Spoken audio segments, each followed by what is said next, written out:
우리는 28번으로 가겠습니다. 자, 이 문제는요. 여러분들이 꼭 주목해서 보셔야 되고요. 제가 하나 뭐 알려드릴게요. 이게 어법 문제죠. 어법 문제 치고도 좀 어려웠습니다. 그래서 아마 정신없이 푸셨을 건데요.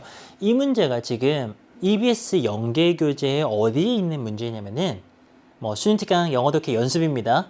미니 테스트 3이고요. 24번, 25번. 제가 하도 많이 봐서 외웠어요. 중요한 게 뭐냐면은 이게 장문 빈칸 문제입니다. 장문 빈칸. 왜 두 문제짜리 있잖아요. 거기서 어법으로 나왔어요. 그래서 여러분들이요, 이 강의를 보고 계신다면은 우리 보통 연계교재 공부할 때요, 왜 장문으로 넘어가게 되면은 조금 그 긴장도를 낮추죠. 거기서는 연계가 막 활발하게 안 되니까 아무래도 다른 쪽 공부할 때보다는 살짝 긴장을 덜 하게 되는데, 거기서도 이런 식의 연계가 가능하다라는 거. 이거 지금 분량을 맞추기 위해서 뒤에는 없애버렸고요. 뒤에는 없애버리고 남은 걸 가지고서 보기를 5개를 만든 겁니다. 그래서 우리가 이럴 수도 있구나. 그래서 장문도 잘 봐야 되겠다. 이런 생각을 해주시면 되겠고요. 자, 거기까지. EBS 교재 공부할 때 장문도 잘 보자. 수능 완성 공부할 때도, 또 수능 특강 2권의 책 공부할 때도 장문까지도 꼼꼼하게 보자. 특히나 첫 번째 장문이요. 그거 잘 보자는 얘기 드리고요. 이게 문법 문제를 써도 가치가 있어요. 아마 저랑 수능 특강 같이 한 친구들은 알 겁니다.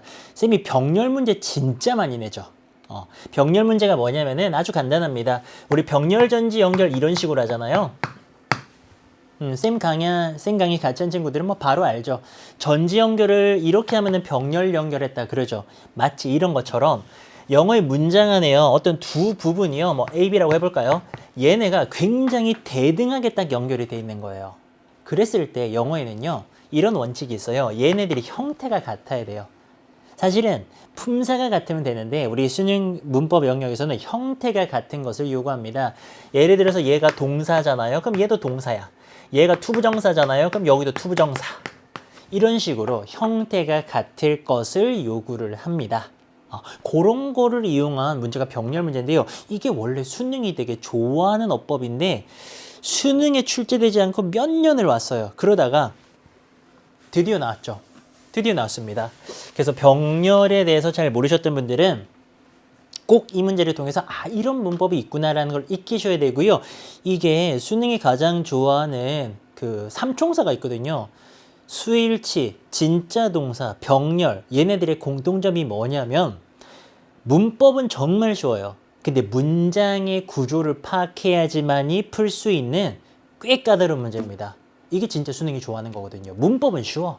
근데 구조가 어렵고 문장이 이게 되게 복잡하게 생겨서 답이 안 나오는 이런 걸 수능이 굉장히 좋아하기 때문에요. 이 문제 잘 보세요. 사실 내용 자체는 그 연계였기 때문에요. 공부 열심히 한 친구들은 처음에는 약간 조금 하다가 밑에서 그 게임, 그 최후 통첩 게임을 딱 보는 순간 했을 거예요. 근데 못한 친구들 있죠. 진짜 실수하고 있는 겁니다. 제가 여러분들 사랑해서 하는 말인데요.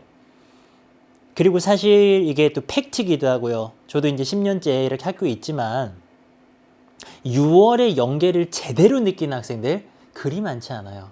쌤 학교에도 그리 많지 않아요. 왜?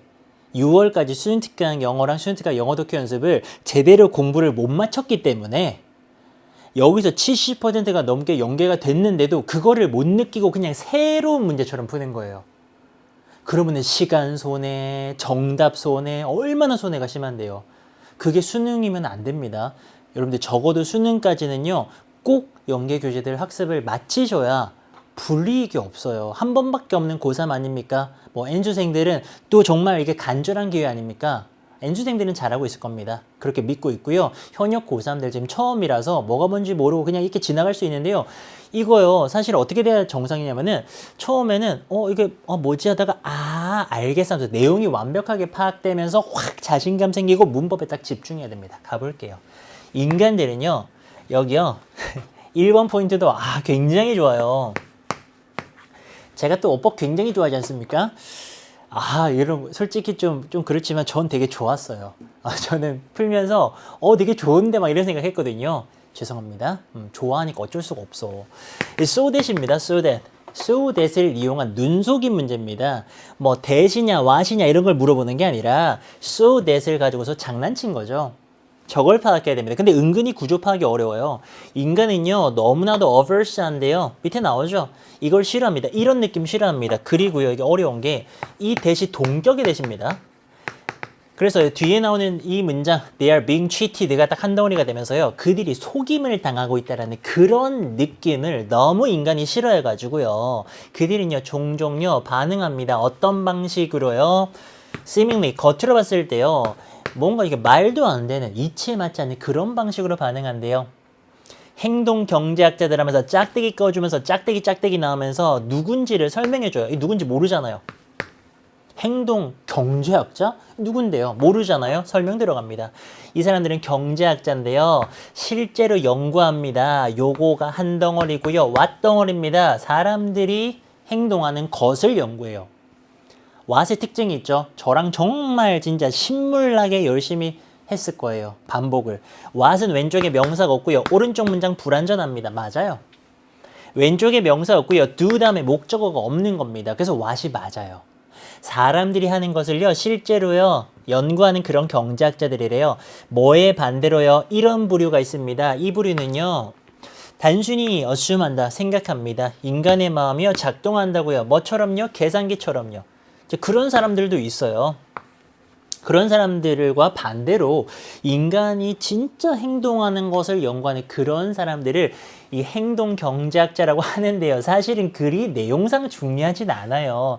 이 사람들에 대한 설명이고요. 중요한 거는 그 다음이죠. 이 사람들이요. 보여줬대요. 다시 또다시 보여줬대요. 대리아를. 사람들이요. 거절 거부하더라. 이 부당한 어떤 제안을요. even if 심지어 뭐일지라도요. 그것이. 이 집 뭘 물어보는 거냐? 이 너무 당연해 보이는 it은 뭘 물어보는 거냐면요. 대명사는요. 딴 거 없어요. 단수 복수입니다. 이런 것도 되게 좋은 문법입니다. 수능이 좋아하는 문법의 특징. 뭐 수능이라는 실체가 없지만 제가 왜 이렇게 말할 수 있냐면은 지난 몇 년간 출제된 그 수능의 문법 포인트들을 보면은 수능이라는 아이가 나이 몇 살인지 몰라요. 어떤 걸 좋아하는지는 알 수가 있어요.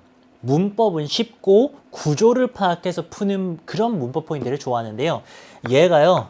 대이냐 이시냐를 물어보는 거예요. 단수를 받았으면 이시고요. 복수를 받았으면 대인데 여기서 가리키는 것은 앞에서 그 사람들이 부당한 제안을 거절 거부하는 것 정도를 받고 있거든요. 단수로 받을 수 있죠. 왜냐면 그러한 행위로 하나로 보면 되니까.